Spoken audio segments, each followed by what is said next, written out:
Սիրելի ռադիոլսողներ եւ ռադիոդիտողներ, ողջունում եմ ձեզ FM 106 եւ 5 հաճախականությամբ դուք մեզ լսում եք կամ դիտում եք մեզ Արմեն Դարփինյանի YouTube-յան էջում, լրատվական ռադիոյի YouTube-յան էջում կամ գործարար ալիքի այլ որևէ թվային հարթակում, ինչպես գուշակեցիք, Դարփինյանի ժամն ենք սկսում, երկրորդ խոսափողի մոտ Դավիթ Խումարյանն է ձեզ համար աշխատում։ Հետաքրքիր շաբաթ էր իրականում, պարոն Դարփինյան։ Ողջունում եմ, սիրելի բարեկամներ, սիրելի Դավիթ, բարև ձեզ։ Ամեն շաբաթ էլ հետաքրքիր է, գիտեք, հատկապես այն շաբաթները, որոնք մեզանից կախված չեն, դրանք ավելի հետաքրքիր են։ Մենք ինչ-որ հորձանուտում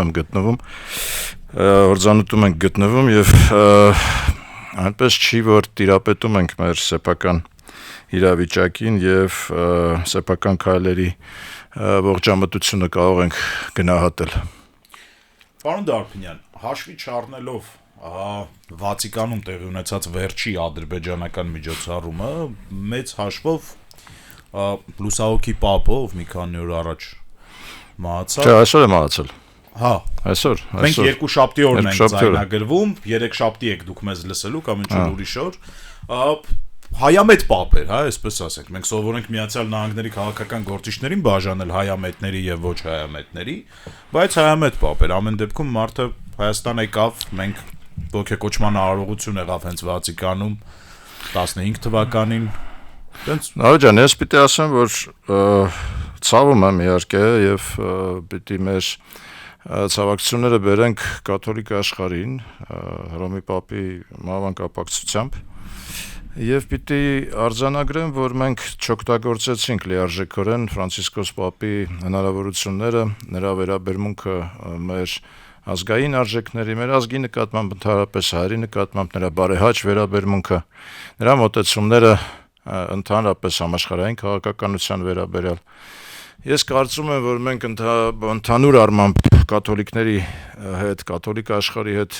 չենք գտել մեր համագործակցության ճիշտ բանաձևը։ Դեռևս կարծում եմ, որ եւ սովետական տարիներից սկսած որոշակի անգամ ներհայաստանյան որոշակի, չասեմ հալածանքների, բայց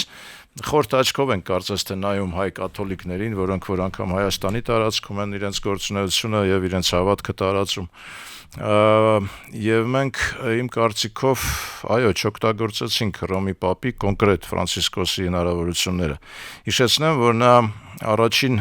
Պապն էր 1500 գրեթե տարվա ընթացքում, որը ոչ եվրոպացի էր, ճիշտ է, ուներ իտալական ծագում, բայց արգենտինացի էր ինքը իր բնույթով եւ արգենտինահայ համայնքի հետ բավական սերտ հարաբերությունների եւ կապերի մեջ է եղել, այսինքն ճանաչել է մեզ, ճանաչել է հային, հասկանում եք։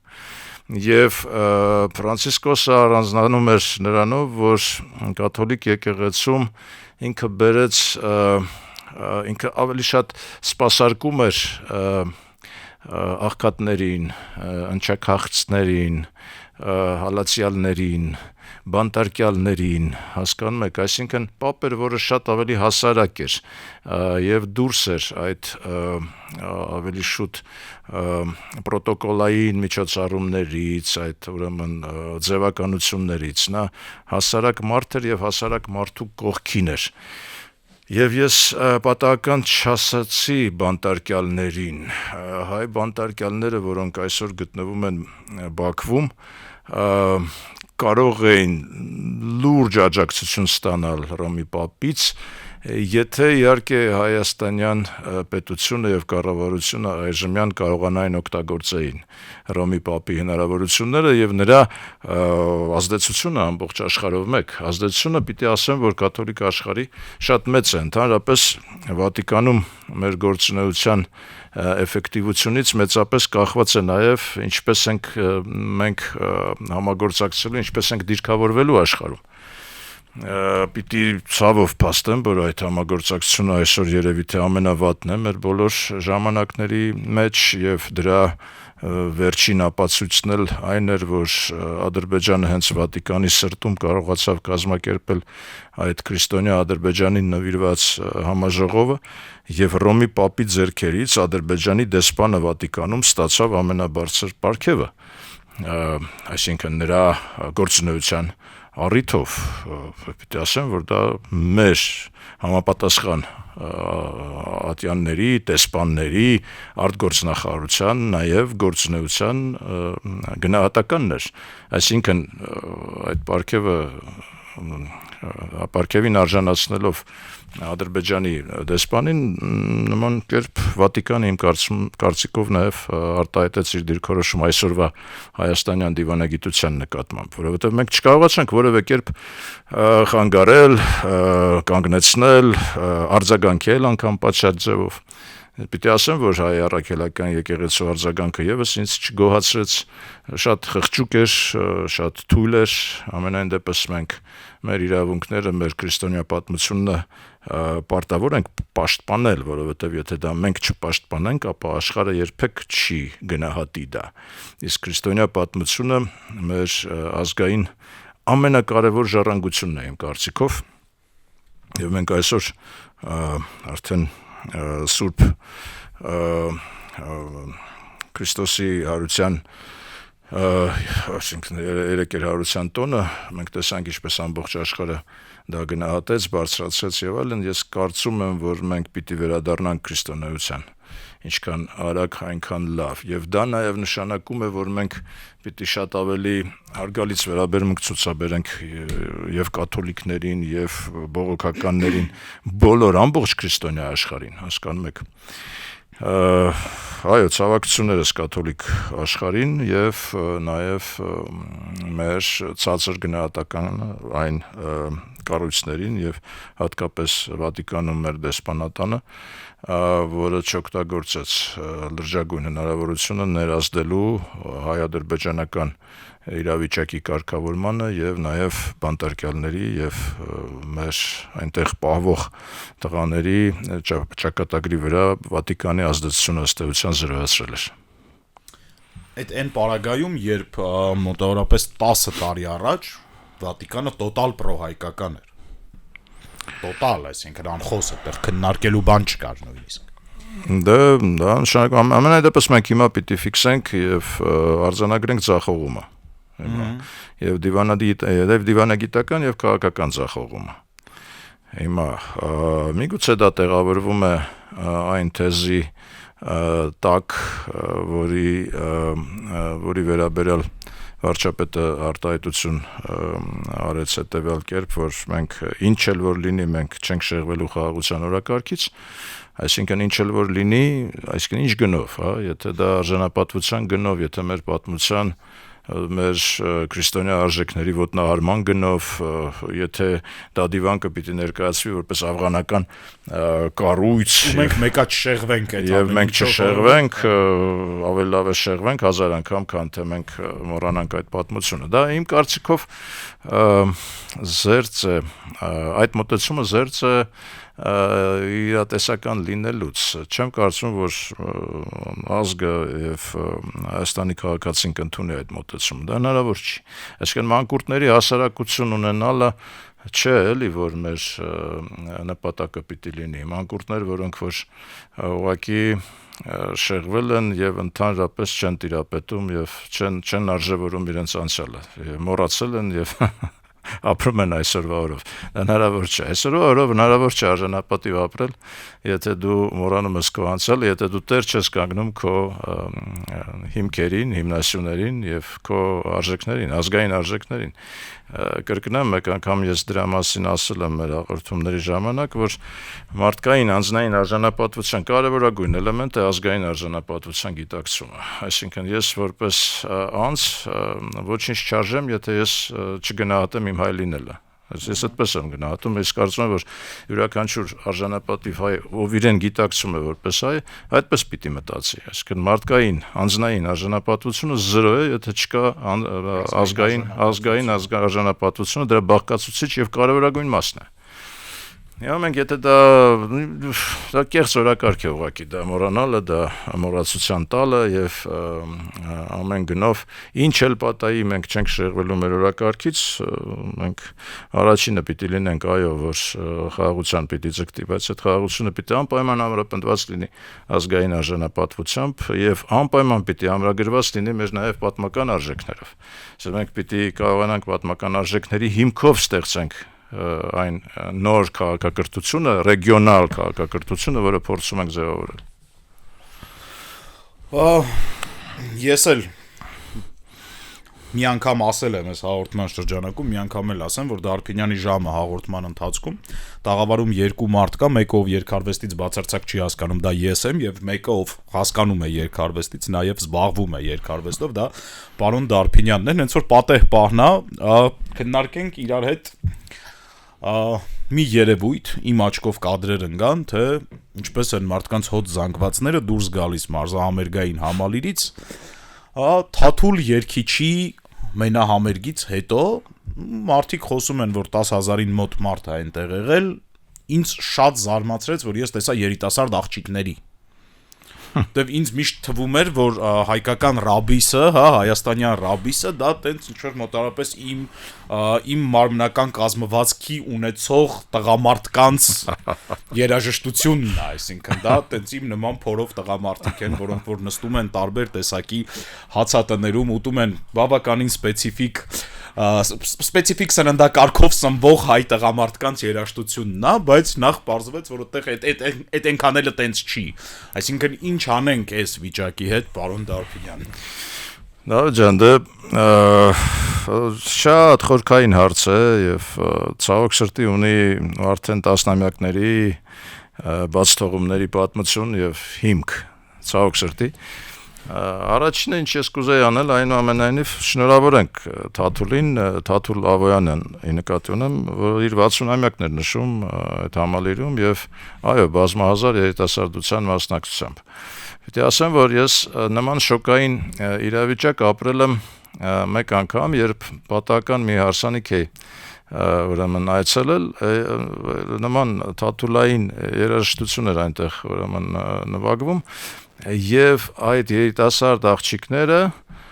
բերաններով արտաբերում էին բառերը, այսինքն նրանք գիտեին այդ բառերը, այդ երգերը, այս երգեր էին, որոնք իմ կարծիքով որևէ առնչություն չունեին հայ մշակույթի հետ, հայաստանյան մշակույթի հետ ունեն, պարոն Դարփինյան, հայ մշակույթի հետ չէ, մշակույթի։ Դա էրզաց մշակույթ է, այսպես կոչված, դա նորմալ է, այսինքն դրանք գոյության իրավունք ունեն, բայց պետության, մշակութային, քաղաքականության, բացակայության պայմաններում, այո, դրանք ստանում են իրենց ուրեմն զարգացման հնարավորությունը։ Իսկ պետական, մշակութային քաղաքականությունը մեզանում բացակայել է երկար ու ձիգ տարիներ, տասնամյակներ, հասկանում եք։ Հիմա իմ կարծիքով եւս բացակայում է, ավելին հիմա այս կառավարությունը լուծարեց, առաջին քայլերից մեկը լուծարեց մշակույթի նախարարությունը, որով այդ կարևորությունը մշակութային, իսկ իմ կարծիքով մշակույթը մեր ամենակարևոր զենքն է, որը պետք է օգտագործել, որով պետք է սնել, կրթել, մեծացնել, արժևորել եւ ուժեղացնել, ամրապնդել մեր հասարակությունը, որը որ ունակ կլինի, այդ մշակութային հասարակությունը ունակ կլինի բոլոր մարտահրավերները հաղթահարել, այդ թվում նաեւ պատերազմները հաղթահարել, հասկանում եք։ Հիմա եթե ինձ հարցնեն որն էր պատճառը մեր այս խայտարակ ձախողման, պատերազմական, ես կասեմ կարևորագույն պատճառներից մեկը հենց այդ մշակույթից հրաժարվելն է, մեր մշակութային արժեքներից հրաժարվելն է, եւ խոսքը չի գնում 1 տարի, 2 տարի, 5 տարվա մասին, մեր խոսքը գնում է 30-40 տարվա մասին։ Ես ուզում եմ հիշել նաեւ սովետական ժամանակահատվածը, երբ հանրային ռադիոյով ժամը 5:30, 5:30-ից 6-ը ուրեմն Բաքվի բաններ, ձայններ եւ մուղամներ էին, կես ժամ հայ հասարակությունը, ըստ որում ստվար զանգվածը հասարակության լսում էր այդ Բաքվի մուղամները, դրա հիման վրա ստեղծվեց, աճեց հայկական ռաբիսը, նմանակու, այդ որը նմանակում է, նմանակեց հիմնականում, նմանակելու բան, հայկական ռաբիսը, որը նույնպես, այսինքն նա գոյության իրավունք եւ տեղ ունի, այլ բան է, որ պետությունը պիտի համապատասխան քաղաքականություն տանելով այդ ռաբիսի տեղը համապատասխանաբար մարզահամերգային համալիրը պիտի չլինի, հասկանում եք, դա պիտի լինեն ինչ-որ փակ հավաքույթներ, որտեղ մարդիկ, ովքեր նման երաժշտության սիրահար են, փակ հավաքույթներ, որոնք որ հրապարակային բնույթ չունեն, եւ այդ իմաստով ես շատ ողջունեցի ժամանակին եւ անընդհատ կրկնում եմ վրացական օրինակի կարեւորությունը, որը ուղղակի մշակութային դիկտատուրա սահմանեց, այսինքն դուք վրացական հեռուստատեսությամբ, վրացական հանրային կառույցներում, հանրային տարածքներում դուք չեք լսի մի երաժշտություն, որը ազգային վրացական չէ, հասկանում եք, չեք լսի ուղղակի, ինչու, որովհետեւ այնտեղ անգամ երգերը կոնկրետ լիցենզավորված են, երգերի ցանկ կա, որը դու իրավունք ունես հանրային տարածքում, ուրեմն հրապարակելու, այդ ցանկից դուրս դու իրավունք չունես, ես կարծում եմ, որ մեր մշակութային քաղաքականությունը, որը ընդհանրապես բացակայում է, առաջնահերթության կարգով հենց այդ դիկտատուրայի մոտեցմանը պիտի տանի եւ ավելին իմ կարծիքով ոչ միայն լուծարել պետք չէր եւ չէր կարելի ուղղակի անթույլատրել էր մշակույթի նախարարության լուծարումը, նաեւ իմ կարծիքով մշակույթի նախարարը կարեւորագույն դեր պիտի ստանձնի մեր կառավարության ամբողջ կառուցվածքում առաջին փոխվարչապետի կարգավիճակով, որովհետեւ դրանից է կախված, նորից եմ կրկնում, մեր հասարակության ժողովրդի եւ ազգի տոկունությունը եւ նրա պատրաստակամությունը ցանկացած մարտահրավերներ հաղթահարելու, ներառյալ ցանկացած պատերազմ, որովհետեւ պատերազմը հաղթում են ոգով, պատերազմը հաղթում են մշակույթով, այլ ոչ միայն զենքով։ Ավելին, միայն զենքը բավարար չէ, հաստատ բավարար չէ։ Հիմա մենք պարտվեցինք եւ շարունակում ենք պարտվել հենց այդ մշակութային քաղաքականության բացակայության պատճառով։ Հիշեցնեմ, որ մեր անկախ պետականության առաջին մշակույթի նախարարը հանրահայտ գրող Պերճ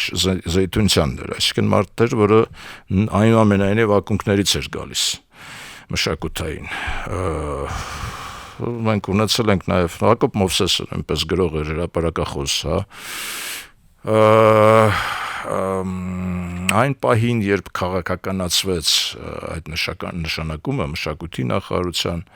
կրթության նախարարության, գիտության նախարարության, այդ պահին մենք կորցրեցինք մշակութային քաղաքականությունը, որովհետև նախարարները սկսեցին առավելապես իրականացնել կուսակցական քաղաքականություն եւ գաղափարախոսություն առաջ տանել ի վնաս ազգայինի Եվ մենք հասանք այսօրվա իրավիճակին, երբ մշակույթի պատասխանատուները ուղղակի չինովնիկական մոտեցում են, ուղղակի գումար բաց թողնողներն են, գումար, այսպես ասած, պետական բյուջեից ֆինանսավորման պատասխանատուներն են, որոնք ֆինանսավորում են ըստ իրենց քմահաճույքի եւ ըստ տարբեր կոլեկտիվների, պետության, ավելի ճիշտ կառավարության եւ տվյալ կուսակցության նկատմամբ իրենց վերաբերմունքի։ Ես օրինակ ցավ եմ զգում ամեն անգամ, երբ տեսնում եմ, ասենք, մշակութային վաստակավոր գործիչ այս կամ այն թատրոնի ենթադրենք ղեկավար, որը հերքևը սպասում է ինչ-որ մի չինովնիկի, որը պատասխանատու է մշակույթի համար, փորձում է այդ չինովնիկի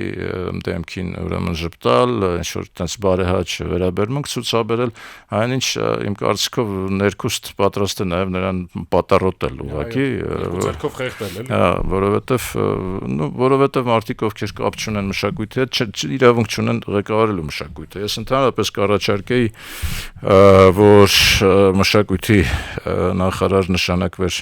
մարդ, որին ընտրեին մեր ստեղծագործական միությունները, այսինքն ներկայացնեին շորտ-լիստը, ոչ թե կուսակցությունը, ոչ թե կուսակցական պիտի չլինի մշակութային նախարարը, մշակույթի նախարարը կամ նույն կրթության նախարարը։ Մշակույթի նախարարի շորտ-լիստը ներկայացնեին ստեղծագործական միությունները, ճարտարապետների, նկարիչների, կինոգործիչների, ներկայացնեին մի, ասենք, չգիտեմ, 50 հոգանոց ցանկ, եւ տվյալ պարագայի ասենք վարչապետը կառավարության ղեկավարը ցանկից ընտրեց ինչ-որ մեկին, որը որ համահունչ կլիներ այն քաղաքականությանը, որ կկատարվեր, բայց նույնը կվերաբերեր նաև կրթության նախարարությանը, կրթության, գիտության նախարարությունը իմ կարծիքով պիտի ձևավորվի նույնպես հաջորդ կառավարությունը, ես համոզված եմ, որ անպայման կտարանջատվի նախ այս ֆունկցիոնալը, մշակույթը, կրթությունը, գիտությունը, իսկ կրթությունը եւ գիտությունը նույն ձևով շորտ-լիստով պիտի ներկայացնի իմ կարծիքով Գիտությունների ազգային ակադեմիան, որը այսօր ամբլացած վիճակում է ցավոք սրտի, վաղը եւ մյուս օրը ակադեմիայի տարեկան ժողովներն են, Տեսնենք ինչպես են ակադեմիկոսները, այդ թվում ես արձագանքելու իրավիճակին, այդ թվում հասարակական գիտություններում տիրող իրավիճակին, ընդհանրապես հասարակագիտության նկատմամբ պետության քաղաքականության առանձնահատկություններին մենք անպայման դրանք անդրադառնանք։ Ուրեմն ինչ արեցինք, մենք լուծարեցինք նախարարությունը, մենք չինովնիկներին կարգեցինք արվեստագետների ղեկավարներ, մենք կորցրեցինք Արցախը որպես մշակութային միավոր, այսինքն դրա կորստի պրոցեսում ենք գտնվում հիմա, մենք հայտարարեցինք, որ քաղաքականության իմաստը արցախցիներին ինտեգրելն է Հայաստանի տարածքում, ինտեգրել, այսինքն արցախցիներին ուզում են ինտեգրել ադրբեջանցիները, չստացվեց, հիմա ուզում ենք ինտեգրել մենք հայաստանցիներս, ամենայն դեպս մեր կառավարությունը, այսինքն ինչ տարբերություն ինտեգրացիայի մեջ, այսինքն նրանք կորցնում են իրենց մշակութային առանձնահատկությունը, նրանք կորցնում են իրենց մշակութային հմայքը, փոխանակ, եթե այո, ստացվել է այնպես, որ 120,000 մարդ տեղափոխվել է Հայաստան, որոնցից ի դեպ ընդամենը 8,000 մի քանիսն են Հայաստանի Հանրապետության քաղաքացիություն ստացել արդեն նոր անձնագրեր, այն էլ իմ կարծիքով ստացել են միայն այն պատճառով, որ շարունակում են, որպեսզի շարունակեն ստանալ պետական բյուջետային աջակցություն, ամենայն դեպս 5%-ի չափ է այդ մարդկանցից փորձել ֆորմալ կերպով ինտեգրվել են, մնացած 95%-ը չեն ինտեգրվել ու չեն ուզում ինտեգրվել, հասկանում եք, ու ճիշտ են անում, որ չեն ուզում ինտեգրվել, որովհետև մշակութային առանձնահատկությունը կորցնել, դա նշանակում է կորցնում ենք մենք մեր ազգի ինքնության որոշակի մասը, հա։ Ինչն էր խանգարում մեզ Սյունիքում առանձնացված մի տարածք ամբողջ հայության օժանդակությամբ Հայաստան համայնքական վտանգ չէր լինի, պարոն Դարչյան, դա էլ է պրոբլեմ։ Չէ, ոչ ոք, այսինքն գետոյացումը հիմա ինչ կարող է գավառցիները գետոյացված են կամ լեննականցիները գետոյացված են կամ այն որ ես լեննականցի լինելով ինտեգրվել եմ Երևանում չէ դա ասենք ինչ է դա շատ լավ է իմ կարծիքով եւ լեննականին է վնաս եղել եւ Երևանին է վնաս տալիս որովհետեւ ամենայն դեպս երևանյան բոլոր կառավարությունների ես ընդդիմացել եմ իրենց համար դա վնաս է հասկանում եք բայց ուրեմն ասեմ որ դա ինչ է նշանակում գետո մենք մեր հարստությունը հենց մեր առանձնահատկություններն են, ասենք, մեր բարբառն է, մեր մշակութային ավանդույթներն են, որոնք տարբեր են։ Հասկանում եք, ես գավառում մասնակցել եմ հուղարկավորություններին, դրանք տարբեր են, տարբեր կերպ են, հարսանիքներ են մասնակցել, տարբեր է։ Հասկանում եք, նույն գյումրեցիների մոտ տարբեր է եւ դա հրաշալի է որ տարբեր է։ Այսինքն մենք եթե ասում ենք ինտեգրել, մենք պիտի դա նույնականացնենք, ունիֆիկացնենք, մենք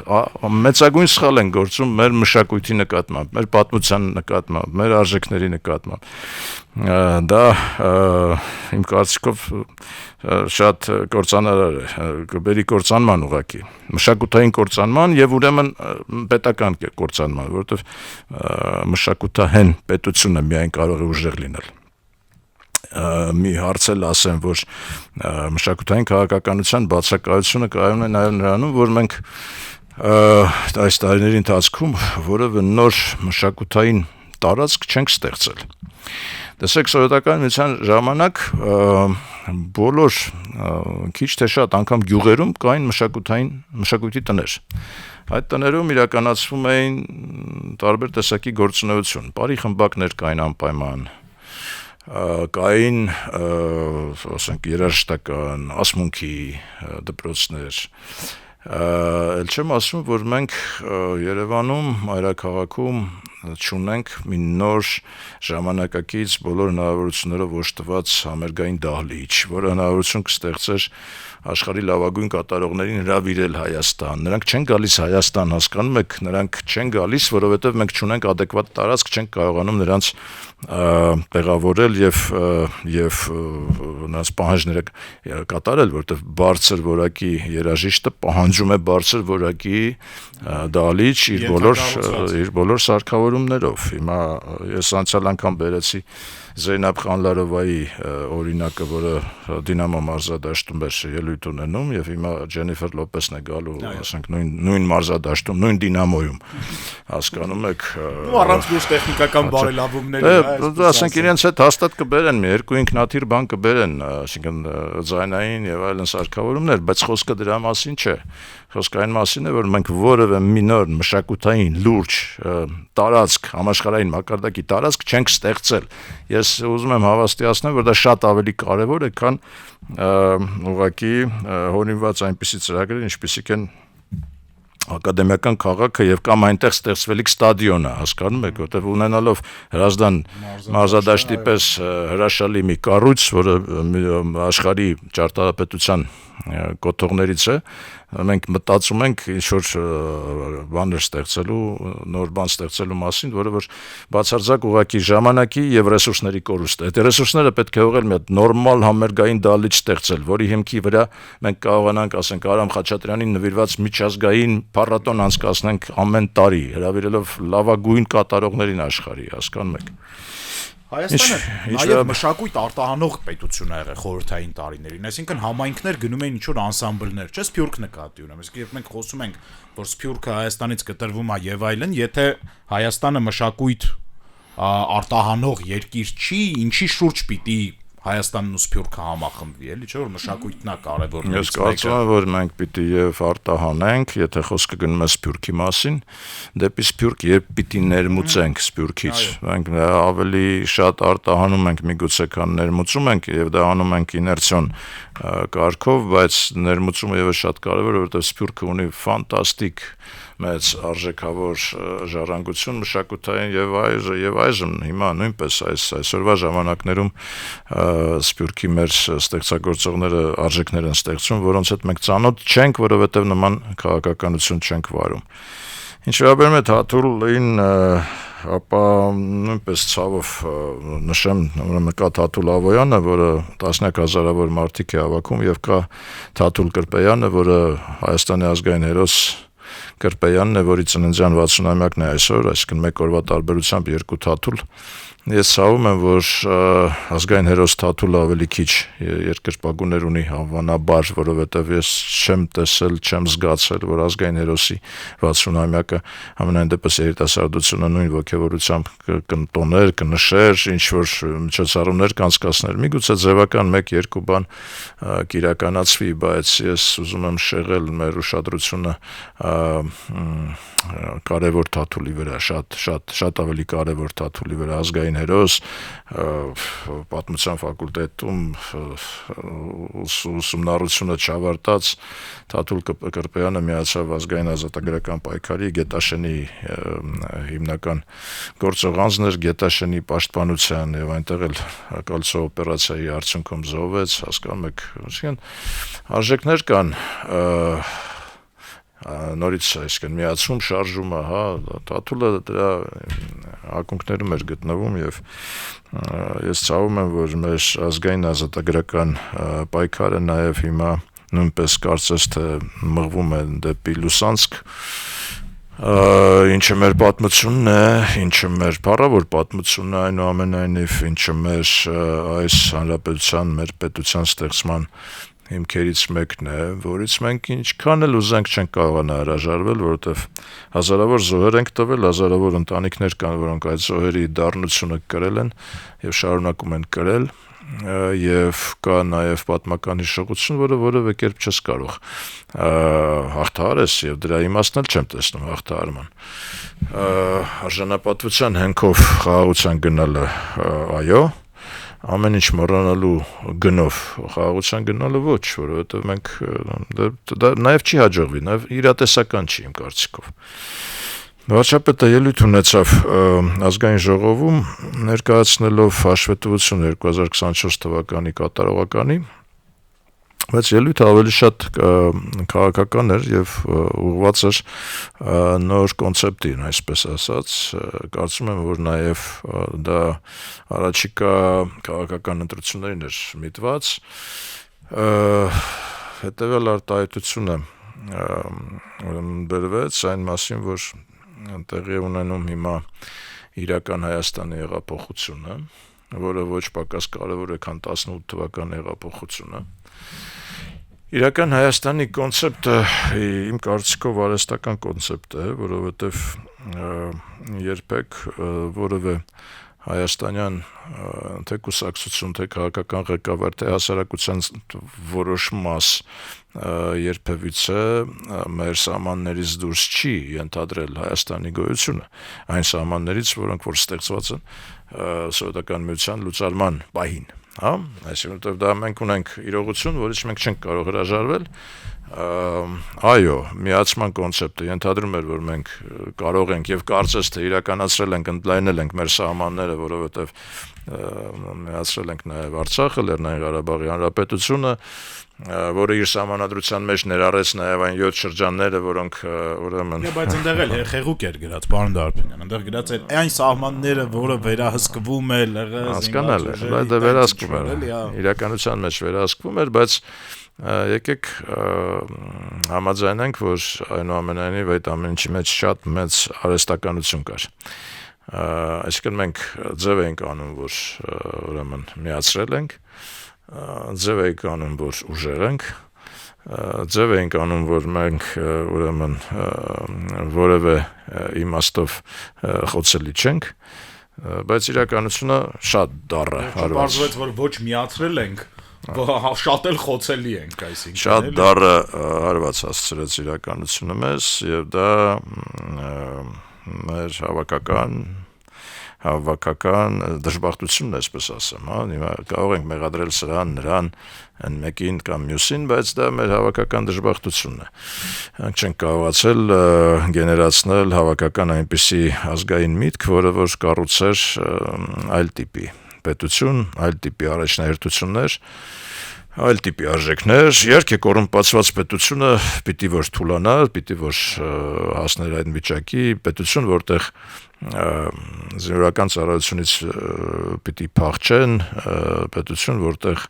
ընտրությունները կեղծվում են, հասկանում եք, նման պետությունից բնականաբար այդ պետությունը պիտի ինչ-որ մի պահի վախճանվեր։ Պետություն, որտեղ ազգային էլիտան ոչնչացվեց, այդ թվում քաղաքական էլիտան չձևավորվեց, ազգային քաղաքական էլիտան ընդհանրապես ոչնչացվեց իմ կարծիքով, եւ դա է արդյունքը, որ մենք այսօր ունենք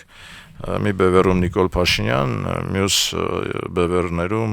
Վարդան Ղուկասյաններ, հասկանում եք, այսպես ինչ վերաբերում է Փաշինյանի զեկույցին, ապա ասեմ, որ այնտեղ մի զգալի հատված զեկույցի վերաբերում էր Թալանացը ետ բերելուն,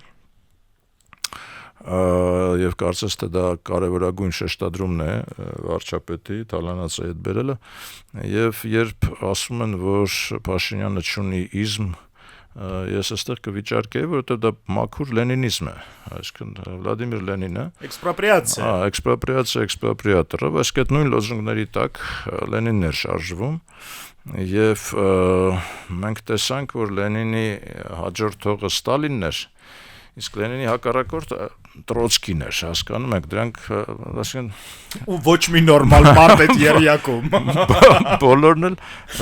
տերորիստ են, էլի, այսինքն հիմա ես եմ ասել, որ Թալանացը ետ բերել երևի լավ լոզինգ էր, ասենք 18 թվականի համար, բայց 25 թվականի համար այդ լոզունգը արդեն չաշխատող լոզունգ է մեկ, եւ երկրորդը դա բերում է ինչպես Լենինի վախճանը, այսինքն Լենինի հակառակորդը Տրոցկին էր, հասկանում եք, այսինքն մեծ հաշվով նույն տերորիստական հակումներ ունեցող մեկը։ Իսկ հետնորդը Ստալինն էր, որը բնաջնջեց ամբողջ սովետական միության լավագույն մարդկանց, այսպես ասած, հա, այդ թվում նաև հայերիս։ Այո, կարողացավ հետո պրոլետարականն, այսպես ասած, լոզունգների տակ ինդուստրիալ հասարակություն ձևավորել, որտեղ այսինքն այո, այդտեղ ստալինյան ժամանակների պլյուսը ինդուստրիալիզացիան էր իհարկե, եւ գնդակահարության վտանգի տակ, այդ վախի տակ ատոմային ռումբի ստեղծումը, որովհետեւ նա գնդակահարելու էր այդ ֆիզիկոսներին, եթե այդ ռումբը նրանք չստեղծեին։ Հա, Թալանացը հետ բերելը դա լենինիզմ է մաքուր, իմ կարծիքով լենինիզմի հակառակորդը մենք տեսանք արդեն Գյումրիում Վարդան Ղուկասյանն է, հա, մի այլ Լենին էլ Վարդանն է։ Հիմա Վարդանը ընտրվեց, պիտի շնորհավորենք Վարդանին, որովհետև նա ընտրվեց, ներկայացնում է գյումրեցիներին այնուամենայնիվ եւ ես որպես գյումրեցի հարգանք եմ պահանջում իր նկատմամբ եւ այն տղաները, աղջիկները, որոնք որ արտահայտվում են Վարդանի դեմ, տարբեր տեսակի որակումներ տալով, ես նրանց դատապարտում եմ, որովհետև ուրեմն որևէ մեկը մշտապես դա մենք նորմալ պետություն ենք ուզում ստեղծենք, ուրեմն մարդը անմեղ է, քանի դեռ դատված չի եւ քանի դեռ ուրեմն այդ դատվածությունը գործը բանի մեջ չի մտել, ուժի մեջ չի մտել։ Վճիռ չկա։ Վարդանը իսկական գյումրեցի է իր բոլոր պլյուսներով եւ մինուսներով։ Եվ իմ կարծիքով հենց Վարդանի ընտրությունը այսօրվա եղելությունը նրա որպես քաղաքապետ արձագանքն է գործող իշխանության բազմաթիվ ձախողումների եւ այդ թվում նաեւ Թալանացի վերաբերալ այդ առաջի հենց բանի ժամանակ արտահայտվեց Փաշինյանը ընտրարշավի առաջին օրը հենց Թալանացի մասին խոսեց Գյումրիում Թալանացը հետ է բերելու։ Հիմա ուրեմն Թալանացը հետ բերել դա լենինիզմ է, ուրեմն եւ պատրաստ լինենք, որ լենինիզմից հետո ստալինիզմն է գալու եւ կամ տրոցկիզմը։ Հաջորդը պիտի ասեմ, որ Փաշինյանը խոսեց Թալանացի հետ բերելու մեջ ներառեց նաև շահաբաժինները տարբեր ձեռնարկություններում, Զանգեզուրի կոմբինատում, ուրեմն Վասելում եւ այլն։ Պետք է ասեմ, որ Փաշինյանը շփոթում է հանրայինը պետականի հետ։ Դրանք տարբեր հասկացություններ են, հա։ Այն որ Զանգեզուրի 22%-ը հիմա պետական սեփականություն եւ այնտեղ պետական ինչ-որ մի չինովնիկ վարչության պետ ներկայացնում է կարծես թե պետության շահերը, դա հանրությանը ոչինչ չի տալիս։ Դա հանրային սեփականություն չէ, դա պետական սեփականություն է։ Հանրային սեփականություն կլիներ, եթե պետությունը իր ուժով պարտադրեր ուրեմն սեփականատերերին, նույն Վիվասելին, նույն են մյուսին թիմին, հա, այսինքն բաժնետոմսերի որոշակի մասը վաճառել ազատ շուկայում, ֆոնդային, բորսայի պայմաններում։ Բայց կարծում եմ թիմը IPO է արել, եթե ես չեմ սխալվում, IPO-ն վերաբերում է ինչքան ես գիտեմ պարտատոմսերին, հա, պարտատոմսերին, խոսքը չի գնում ակցիաների մասին, հա, խոսքը չի գնում սեփականության մասին, խոսքը գնում է պարտատոմսերի մասին, նրանք պարտատոմսեր են թողարկում, որովհետև այսօր փող է պետք, փող են հավաքում ազգաբնակչությունը։ Գեներացիա կապիտալ են գեներացիա։ Տոկոսով փող են հավաքում, չէ, կապիտալ չեն գեներացիա, դա կապիտալ չի, դա բանը, վարկային ռեսուրս է, որ իրեն գեներացնում է ժողովրդից, հետո տոկոսային այդ սկզբունքով յոթ են տալու, տոկոսով փող են վերցնում։ Հանրային սեփականությունը դա հանրային ուրեմն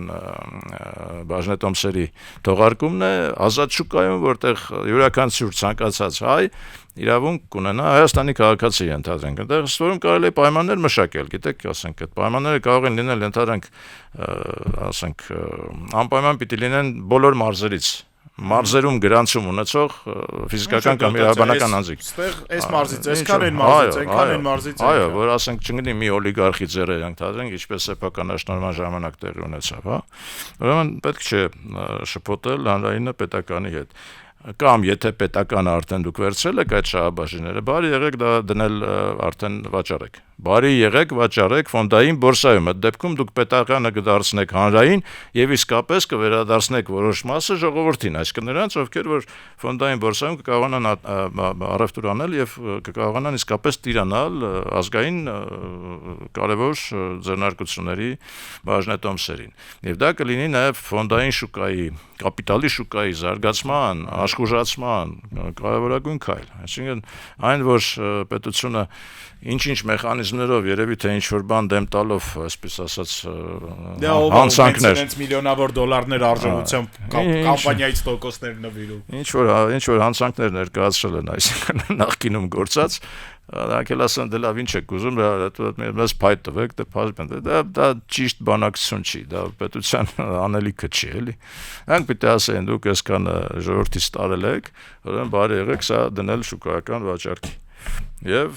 ժողովուրդը պիտի հնարավորություն վաճառքի կամ ուղղակի թողարկում, որտեղ ուղղակի բաժնեմասերը կարող էին նաև բաժանվել,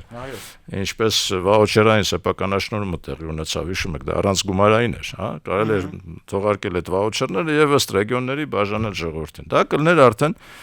կոնկրետ գործ։ Հետո մի շատ վտանգավոր բան ասաց Փաշինյանը,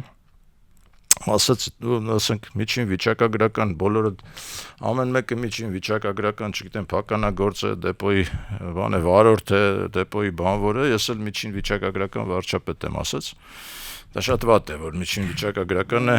այսինքն սա նորից էլիտարիզմի դեմ է արտահայտվում Փաշինյանը, այսինքն չի գիտակցում, որ որպեսզի միջին վիճակագրական վարորդը դաթարի դառնալ միջին վիճակագրական եւ միջին վիճակագրական չլինի, էլի, վարչապետը պիտի ավելի բարձր լինի, քան միջին վիճակագրականը։ Այդ բանա, չէ, պատասխանատվության լղոզումը։ Պատասխանատվության, ես որ վատն եմ, դուք էլ եք վատը, նշի որ մենակ ես եմ վատը, էլի, մենք պատասխանատվության չգիտակցում է սա, որովհետեւ սա, այսինքն նա պետք է գիտակցի, որ վարչապետը իրավունք չունի լինել միջին վիճակագրական հայ։ Պիտի գիտակցի, որ իրենից կախված է մի ամբողջ ժողովրդի եւ պետության ճակատագիր եւ ինքը պիտի գիտակցի, որ ինքը պիտի լինի ավելի բարձր, քան միջին վիճակագրական վարչապետն է։ Ես ցավում եմ դրա համար, դա նորից խոսում է այն մասին, որ էլիտայի գոյությունը չի գիտակցվում, կարևորությունը չի գիտակցվում, որովհետեւ սահմանադրությունը, ասում եմ, ժողովրդին է պատկանող։ Սահմանադրության հեղինակները 2-3-4 հոգի մարդ են, ոչ ավել։ Այսինքն էլիտար իրավաբաններ, հասարակագետներ, որոնք պիտի գրեն այդ սահմանադրությունը, պաշտպանեն այն եւ հրամցնեն ժողովրդին, հա։ Եվ համոզեն ժողովրդին, որ սա է ճիշտը եւ ներկայացնեն, այսինքն ժողովուրդը չի սահմանադրության հեղինակը։ Դա չի լինում այդպես։ Սահմանադրության հեղինակը էլիտար իրավաբաններ եւ հասարակագետներ։ Ամեն դեպքում, պարոն Դարփինյան, կարծում եմ դրա իմաստը այն է, որ ինքը վերջում ասի՝ դե դուք ընտրեցիք, դե դուք ասացիք, այսինքն մեղավոր են բոլորը, ոչ միայն ես, էլ։ Պատասխանատվությունը պիտի լինի շատ ավելի լուրջ, եւ եթե դու գիտակցում ես, որ դու էլիտայի հատված ես, ապա քո պատասխանատվությունը զգալիորեն ավելի բարձր է, քան եթե դու էլիտա չես։ Սա ուզում հասկացնել, ուրեմն, պարոն Փաշինյանին։ Եվ վերջացնեմ, գիտեք, մի շատ բան է, էլի անեկդոտային բան ասեմ, բայց երևի դա վերաբերում է նաև ավելի լայն սպեկտրին, լեզվի մասին եմ ասելու, հայոց լեզվի։ Ուրեմն մի հրապարակում տեսա, որտեղ գրված էր մի դժբախտ դեպք էր պատահել Նյու Յորքում, ուղղաթիռը ընկել էր ուրեմն գետը, Նյու Յորքով անցնող գետը։ Այդ գետի անունը Հադսոն է, հասկանում եք։ Հիմա ռուսները դա թարգմանել են Գուդզոն։ Հիմա հայերը գրում են Հուդզոն։ Հուդզոն չի, էլի, մենք չէ որ կրթությունը ինչ է հիմա։ Նորաձև։ Նորաձև, հիմա քանի որ կրթությունը նորաձև է, ես բոլոր համապատասխան վերլուծաբաններին կհորդորեի այդ գետը կոչել այնպես, ինչպես դա բնօրինակում է կոչվում, դա կոչվում է Հադսոն, ոչ թե Հուդզոն։ Իհարկե նայած աղակցություններ jsem բերում, այնտեղ մի իսպանական ընտանիք էր զոհվել, ընկել էր այդ ընտանիք էր, որը Siemens-ի բանն էր, պատասխանատուն էր, գլխավոր մենեջերն էր Իսպանիայում, ամբողջ ընտանիքով զոհվեցին այնտեղ, հիմա գերում են ասենք Հուդզոնում զոհվեց իսպանացի ընտանիք, Հուդզոնում չէ, էլի Հադսոնում է դա, եւ ընդհանրապես սա մի քիչ ավելի լայն իմաստ ունի երևի թե աշխարհագրական, առնվազն աշխարհագրական անվանումները անվանել այնպես, ինչպես դա բնօրինակում է անվանվում, ոչ թե ուրեմն մոդիֆիկացիայով, որը սովետական միությունում է եղել եւ կամ ռուսական մոդիֆիկացիայով։ Մենք ասենք նույն ասենք ցանկացած երկրի անվանում, եթե վերցնեք։ Այդտեղ անունների հետ էլ խնդիր կա, օրինակ երկար ժամանակ մեր մեդիայում Բան Գի-մունի անուններ, սխալ միգուցե ես էլ եմ սխալ ասում։ Չինական ղեկավարության բարձրաստիճան, այդ մենք ամբողջը օգտագործում ենք ռուսերենից վերցված, ոչ թե բնօրինակ։ Ինչ որ մի պահի իմ կարծիքով մենք պիտի նաև վերանայենք այս անվանումը նաև մեր երկրի, որտեղ մենք Հայաստան ասում ենք, մենք պիտի ասենք հայք, հասկանում եք, մենք ասում ենք Հայաստան, Ուզբեկստան, Տաջիկստան եւ այլն, դա Այդ Stan Countries-ը լավ բան չի, լավ կոլեկտիվ չի լինել Stan Countries-ը։ Բացի դրանից դա ունի իմ կարծիքով թուրքական։ Թուրքական ծագում ունի, նույն ասենք ինչու ենք ասում Հայաստան, այսինքն հայերի երկիր, հա, թուրքերեն ենք ասում հայերի երկիր։ Այսինքն փաստորեն Հայաստանը Ստան է, իսկ Ադրբեջանը Ստան չի, էլի չնայած իրանք սաղ այդ կողմի վրա են։ Մենք ինչու ենք մեզ կոչում թուրքերեն, հա, կամ այնպես ինչպես թուրքը կասեր, հայերի երկիր Հայաստան, հա, հիմա մենք մեզ կոչում ենք Հայաստան, ճիշտ չենք անում, լավ չենք անում, կրթվելը ինչ է, նորաձև է, մտցրեք մի բան, որ ազգային, ասենք, գաղափարախոսության մեջ տեղավորվի եւ ինչ-որ բան փոխի, շնորհակալություն։ Սիրելի ռադիո լսողներ, Դարփինյանի ժամն էիք դուք լսում, առաջին խոսափողի մոտ պրոֆեսոր նախկին վարչապետ Արմեն Դարփինյանն էր, երկրորդ խոսափողի մոտ ես Դավիթ Խումարյանը, կհանդիպենք հաջորդ շաբաթ այսօր այսքանը։